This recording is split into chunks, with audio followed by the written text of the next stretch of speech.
아멘. 자, 오늘 중심 구절은 이제 30절입니다. 30절 보게 되면은 천사가 이제 그녀에게 뭐라고 이제 부릅니까? 마리아야, 마리아야 하고 그녀의 이름을 이제 불러서 이렇게 이제 말하고 있습니다. 그 다음에 이제 두려워하지 말라라고 한 다음에 그 다음에 뭐라고 얘기하고 있습니까? 내가 하나님께 호의를 입었느니라. 호의가 뭘까요? 호의는 하나님으로부터 입는 큰 은혜를 이제 이야기하는 것입니다. 저와 여러분 하나님의 이 호의를 입기를 원하십니까? 네. 여기 계신 우리 진해 등대 침례의 모든 성도님들은 하나님의 다 호의를 입으셨고 입으시리라 믿습니다.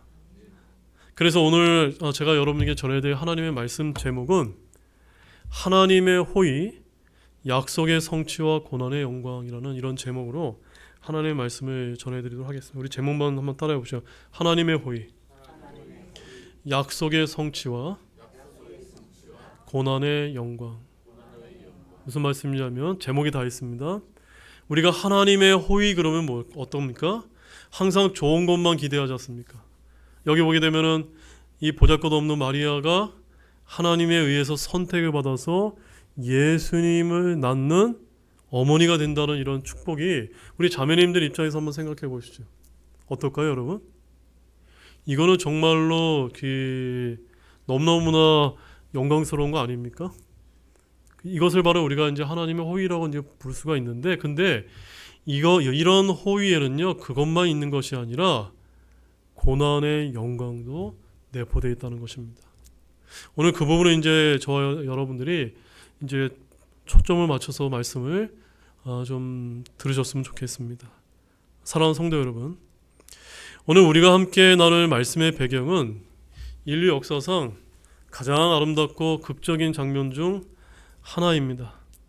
당시 로마의 지배 아래에 있던 이스라엘, 그 중에서도 가장 북쪽 변방에 위치한 갈릴리 지방의 작고 비천한 시골 마을 나사렛, 그곳에 살던 한 평범한 처녀 마리아에게 하늘의 사자 가브리엘 천사가 나타났던 것입니다.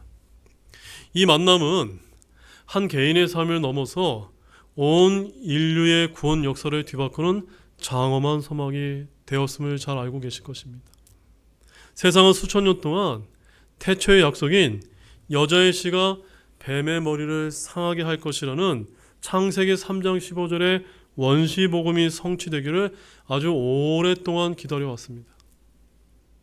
그리고 바로 이 순간, 오늘 우리가 읽은 이 말씀, 이 순간에 그 위대한 약속이 다른 누구도 아니고요, 한 이름 없는 소녀를 통해 성취되기 시작한 것입니다. 오늘 설교를 통해 우리는 두 가지 핵심 주제, 바로 하나님의 호의와 약속이라고 하는 렌즈를 통해서 이 놀라운 사건을 깊이 들여다보기를 원합니다. 자, 마리아의 이야기는 단순히 이맘때에 등장하는 아름다운 일화가 아닙니다. 이는 결코 변치 않는 하나님의 신실하심과 우리가 세상 속에서 이해하는 차원을 뛰어넘는 주님의 은혜, 즉 호의의 본질이 무엇인지를 보여주는 아주 심오한 영적인 진리를 담고 있는 말씀이기 때문입니다. 자, 이제 그 신실하신 약속의 세계로 함께 우리 들어가 보도록 하겠습니다. 자, 본론으로서 첫 번째, 하나님의 약속은 인간의 기억 속에서 희미해지거나 시간의 흐름에 따라 변질될까요? 변질되지 않을까요? 변질되지 않습니다.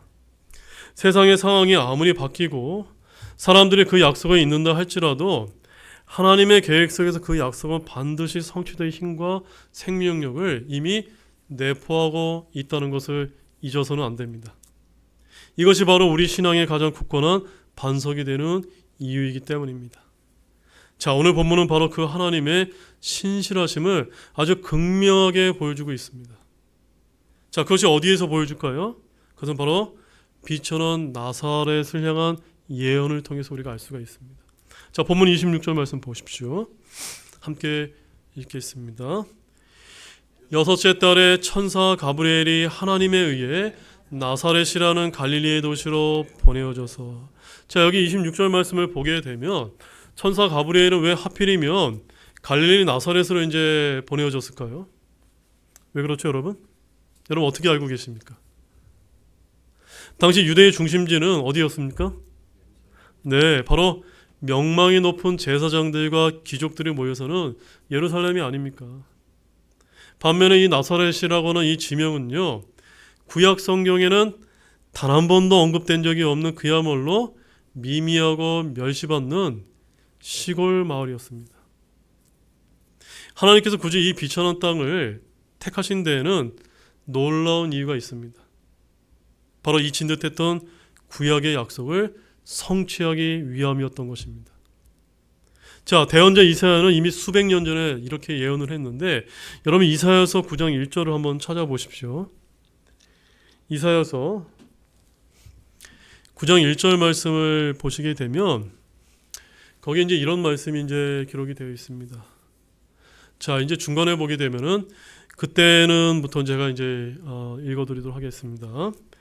그때는 그분께서 처음에 스불론 땅과 납달리 땅을 가볍게 괴롭히시고 나중에 요르단 건너편 바닷가의 연민족들이 거하는 갈릴리에 있는 그 땅을 더욱 심하게 괴롭히셨느니라. 자, 이 말씀은 이제 대언자 이사야에게 하신 말씀인데, 이사야 대언자는 바로 아시리아의 침략으로 가장 먼저 고통받았던 이 멸시의 땅을 예언을 하면서 바로 그 고통의 자리에 장차 가장 큰 영광의 빛이 임할 것을 역설적으로 선포했던 것입니다. 이해하셨습니까? 하나님께서는 바로 이 약속을 성취하기 위해 메시아의 빛이 바로 이 갈릴리에서부터 시작되게 하셨던 것입니다. 하나님께서 인간의 권력과 명예가 집중되었던 그 당시 수도였던 예루살렘이 아닌 세상의 무관심 속에 버려진 갈릴리 나사렛에서 구원의 역사를 시작하셨던 것입니다. 이는 하나님의 구원이 바로 인간의 가치체계를 전복시키는 것임을, 또 가장 낮은 곳에 가장 위대한 영광이 임하는 신비임을 선포했던 것입니다. 참 놀랍지 않습니까? 본문 27절 말씀 보십시오. 읽겠습니다. 다윗의 집에 속한 남자, 즉 요셉이라는 이름을 가진 남자와 정혼한 처녀에게 갔는데 그 처녀의 이름은 마리아더라. 자, 여기에도 하나님의 약속의 성취가 내포되어 있는 말씀입니다. 자, 본문 27절을 보게 되면 예수님의 양아버지가 될 요셉을 누가복음 1장 27절에서 뭐라고 이렇게 명시하고 있죠? 다윗의 집에 속한 남자라고 이렇게 명시를 하고 있습니다. 또한 마리아는 누가복음 1장 34절 말씀에 가보게 되면은 남자를 알지 못하는 처녀라고 이렇게 밝히고 있습니다. 이 두 가지 사실 역시 하나님의 치밀한 약속의 성취를 증명하고 있는 것입니다. 왜 그럴까요, 여러분? 자, 성경 찾지 마시고 이사야서 11장 1절을 가보게 되면은 거기에 보게 되면은 메시아는 반드시 다윗의 혈통에서 나올 것이라는 예언을 성취하기 위해서 하나님께서는 바로 다윗의 후손인 요셉을 택하셨다는 것을 우리가 알 수가 있습니다. 바로 그것이 오늘 여기 27절에 담겨 있는 것입니다.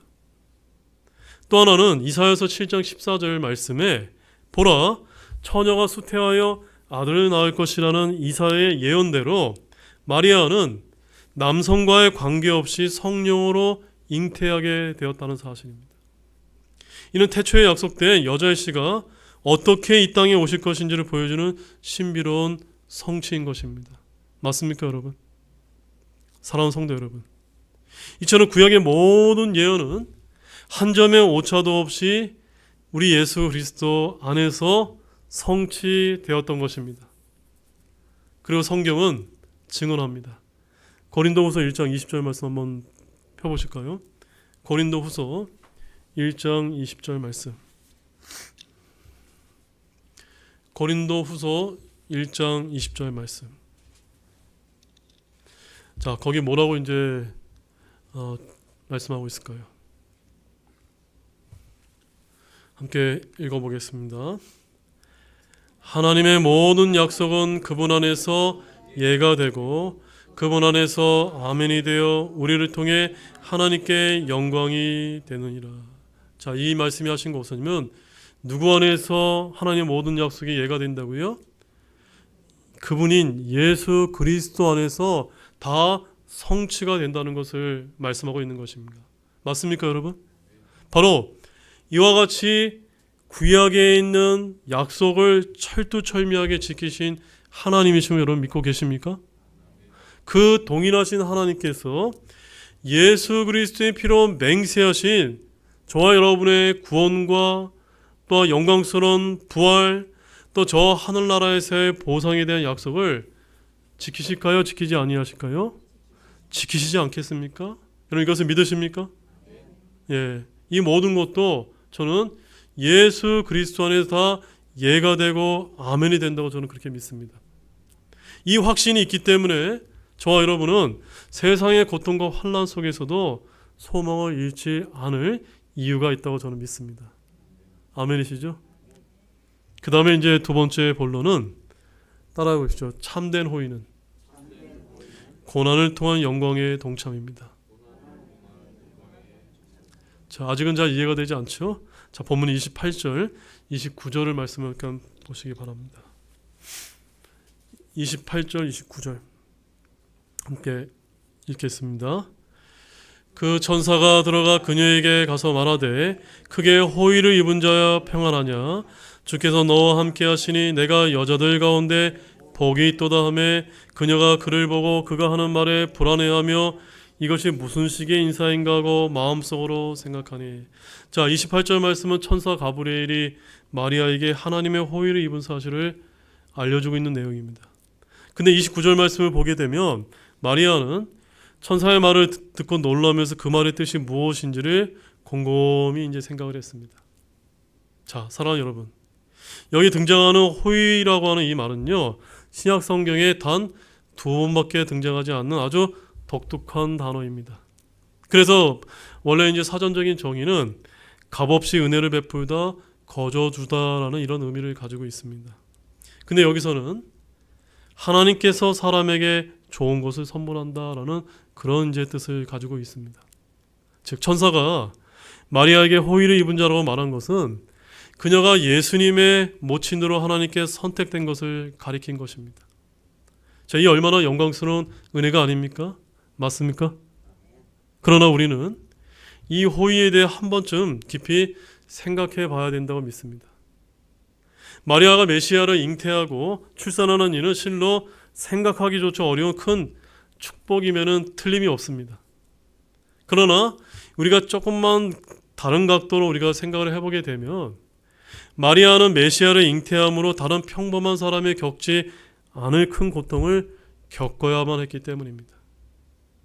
당시 정혼한 처녀가 정혼한 남자와 육체적인 관계도 갖지 않은 상태에서 아이를 임신했다는 것은 어떤 죄에 해당되죠? 간음죄에 속하는 아주 큰 죄로 당시 율법에 의하면 사형을 받아야 될 그런 일이었습니다. 게다가 마리아는 예수님께서 장성하자 그분을 가정에서 떠나보내야만 했습니다. 어디 그뿐입니까? 자신의 아들이 십자가에서 고통스럽게 죽는 것을 어머니로서 지켜봐야만 했습니다. 자, 여기서 우리는 하나님께서 우리에게 베푸시는 호의의 실상을 깊이 숙고해 봐야 된다고 저는 믿습니다. 우리는 보통 호의나 은혜라고 하게 되면 무엇을 이제 떠올리게 됩니까?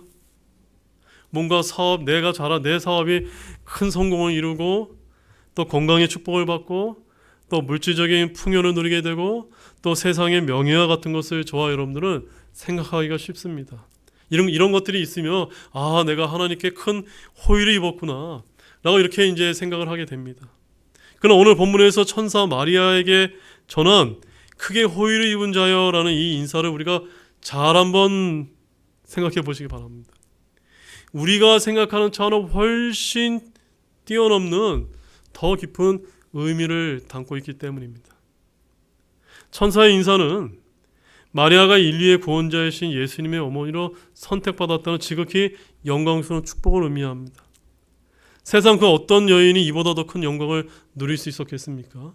하지만 이 호의에는요, 동전의 양면처럼 혹독한 고난의 그림자가 드리워져 있었던 것입니다. 이 호의는 마리아에게는 감당하기 벅찬 고난의 십자가를 지었습니다. 약혼자와의 파혼과 율법의 정죄, 평생 따라다닌 사회적인 냉대와 수군거림을 각오해야만 했습니다. 더 나아가 금지옥역 키운 아들이 십자가 위에서 처참히 죽어가는 모습을 속수무책으로 지켜봐야 하는 한 어머니로서 겪을 수 있는 가장 끔찍한 고통을 온몸으로 받아내야만 했습니다. 여기서 우리는 성경이 말하는 진정한 호의의 본질을 발견하게 되는 것입니다. 즉, 진정한 호의라고 하는 것은 우리가 상상하는 단순히 안락과 평안을 누리는 것이 아니라 무엇일까요, 여러분?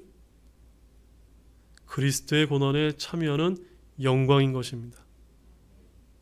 주님과 그분의 왕국을 위해 기꺼이 희생하고 손해보는 것, 그것이야말로 그리스도인에게 주어진 가장 큰 은혜인 것입니다. 그래서 베드로 사도는 이렇게 권면합니다. 베드로전서 4장 13절 말씀 한번 찾아보십시오. 베드로전서 4장 13절 말씀.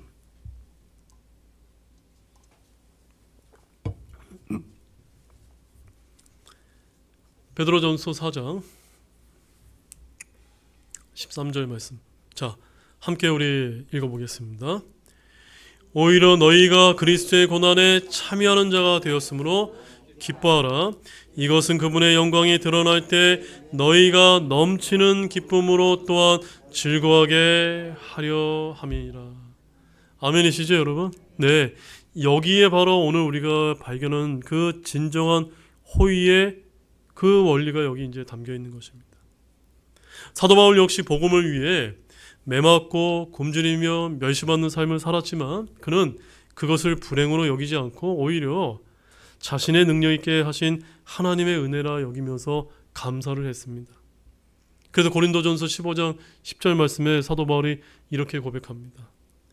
하나님의 은혜로 내가 지금의 내가 되었으니 내게 주어진 그분의 은혜가 헛되지 아니하여 내가 그들 모두보다 더 많이 수고해야 했으나 그것은 내가 한 것이 아니요 나와 함께 하신 하나님의 은혜로 된 것이니라.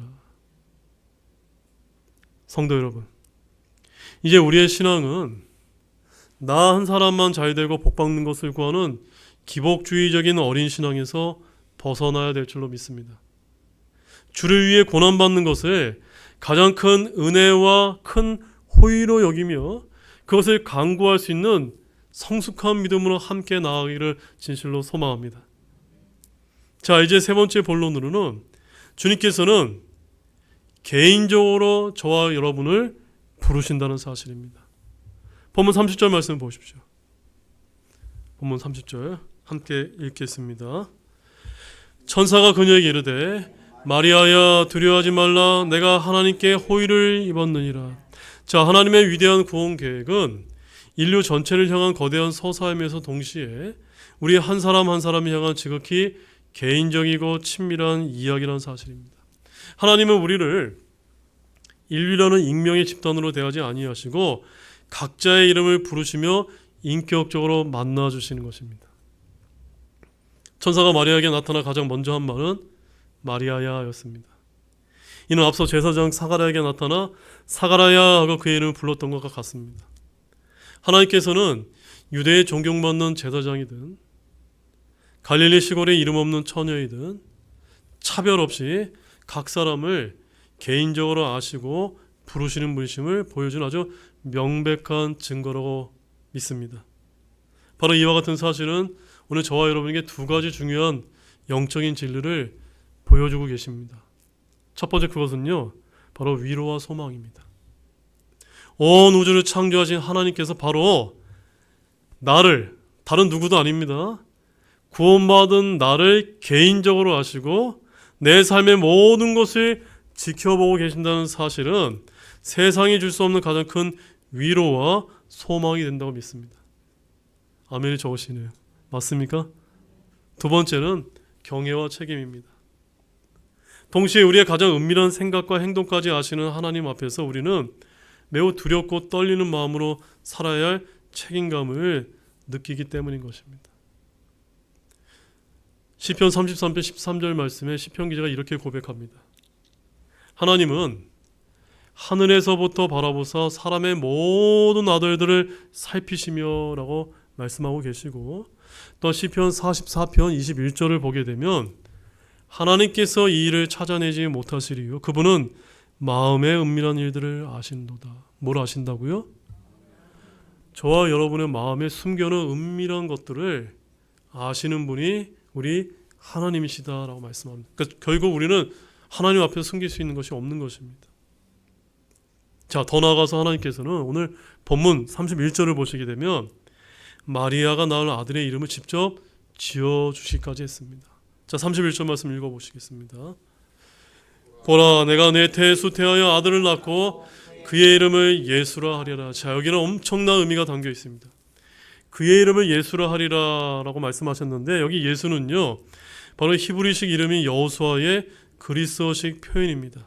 바로 그 뜻은 하나님은 구원이시다입니다. 이 이름 자체가 오직 예수 그리스도만이 인류를 죄에서 구원할 유일한 구원자이심을 선포하고 있는 것입니다. 바로 사도 베드로 역시 이것을 담대하게 외쳤는데, 사도행전 4장 12절에서 다른 사람 안에는 구원이 없나니 하늘 아래에서 우리를 구원할 다른 어떤 이름도 주께서는 사람들 가운데 주지 아니하셨느니라 하였더라 라고 말씀하고 있습니다. 또 우리 주님께서는 마지막 때가 가까울수록 수많은 거짓 그리스도들이 나타나 택하신 자들까지 미혹하게 될 것이라고 경고하신 적도 있습니다. 사랑하는 여러분, 세상에는 수많은 종교와 신앙의 대상이 있지만 우리에게 영원한 생명을 주실 분은 오직 예수 그리스도 한 분뿐임을 굳게 믿으시기 바랍니다. 하나님은 우리를 개인적으로 아실 뿐만이 아니라 우리를 구원한 유일한 길 또한 예비해 주고 계신 것입니다. 이제 결론의 말씀을 드리도록 하겠습니다. 자, 오늘 말씀을 통해 우리는 한 세 가지 중요한 진리를 이제 확인하게 되었습니다. 첫 번째는 사람들은 잊어버릴지라도 하나님의 약속은 반드시 성취된다는 것입니다. 아멘이시죠? 그 다음에 두 번째는 하나님이 주시는 진정한 호의는 뭡니까? 그리스도의 고난에 동참하는 영광이라는 것입니다. 그 다음에 세 번째는요, 이 모든 구원의 역사는 우리 각자를 향한 하나님의 개인적인 사랑과 또한 유일한 구원자 예수 그리스도를 통해서만 이루어진다는 사실입니다. 여러분, 어떤 분들은 이 예수님의 처녀 탄생을 조작된 신화라고 이렇게 폄하하곤 합니다. 그러나 의사였던 누가는 이 사건이 언제 어디서 어떻게 일어난지를 명확히 밝히는 역사적인 증언을 여기 이제 우리 누가복음에 남겨놓은 것입니다. 바로 그리스도의 처녀 탄생은 신약 성경의 진리를 떠받치는 핵심 기둥인 것입니다. 이 진리의 반석 위에 우리의 신앙을 굳건히 세우는 저와 여러분이 다 되시기를 바랍니다. 마리아가 받은 호의만큼은 아닐지라도 오늘 이 자리에 있는 우리 모두는 하나님의 호의를 입어서 구원받고 부르심을 받은 자들이라 믿습니다. 그러므로 오늘 말씀을 여러분의 가슴과 마음에 새겨서 함께 결단하기를 원합니다. 나의 성공이 아니라 주님의 영광을 위해 손해보기를 선택하고 나의 안위가 아니라 그리스도의 고난에 동참하기를 기뻐하는 것, 그것이 바로 오늘 우리에게 주어진 가장 큰 하나님의 호의임을 믿음으로 선포하시기를 바랍니다. 그럼 모두가 다 되시기를 주 예수님의 이름으로 간절히 축원합니다. 기도하고 마치겠습니다.